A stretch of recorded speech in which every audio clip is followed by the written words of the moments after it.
Assalamualaikum warahmatullahi wabarakatuh. Perkenalkan, nama saya Ainun Jaria. Saya dari Prodi Perbankan Syariah semester 2. Di sini saya akan membahas tentang teori mikro. Apa itu teori mikroekonomi? Mikroekonomi adalah ilmu yang membahas bagaimana individu seperti kita, rumah tangga, dan perusahaan membuat keputusan dalam menggunakan uang atau sumber daya yang terbatas.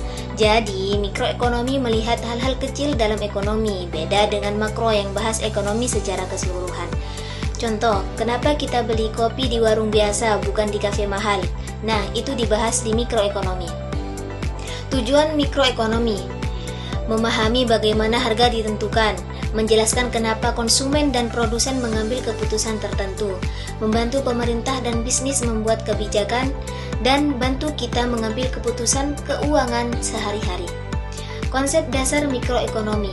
Konsep dasar mikroekonomi itu ada 3. Yang pertama, permintaan. Permintaan itu keinginan orang buat beli barang. Hukum permintaan: semakin mahal harga, semakin sedikit orang mau beli. Semakin murah harga, semakin banyak yang beli. Dan yang kedua, penawaran. Penawaran itu jumlah barang yang dijual produsen. Hukum penawaran: semakin mahal harga, semakin banyak produsen mau jual. Semakin murah, semakin sedikit yang jual. Dan yang ketiga, harga keseimbangan. Harga di mana jumlah yang diminta sama dengan jumlah yang ditawarkan. Ini disebut harga pasar. Elastisitas atau respon terhadap harga.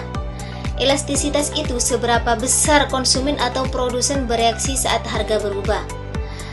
Permintaan elastis, yaitu kalau harga naik sedikit, orang langsung berhenti beli.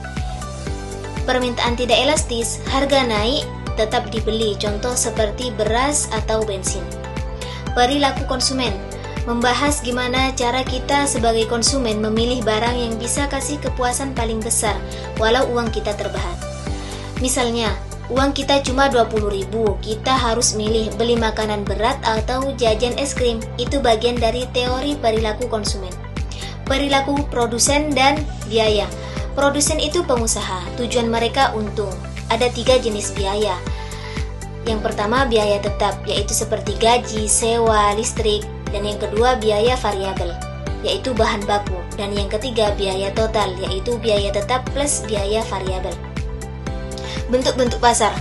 Bentuk-bentuk pasar ini meliputi persaingan sempurna, yaitu banyak penjual, harga ditentukan pasar. Contoh seperti pasar tradisional.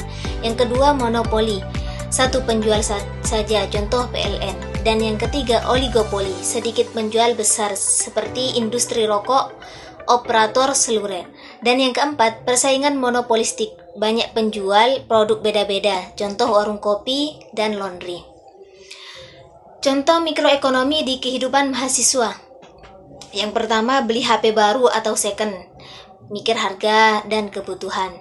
Dan yang kedua, ikut les atau belajar bareng, yaitu alokasi waktu dan uang. Nah, mikroekonomi bikin kita lebih paham cara kerja pasar dan membantu kita ambil keputusan yang lebih bijak.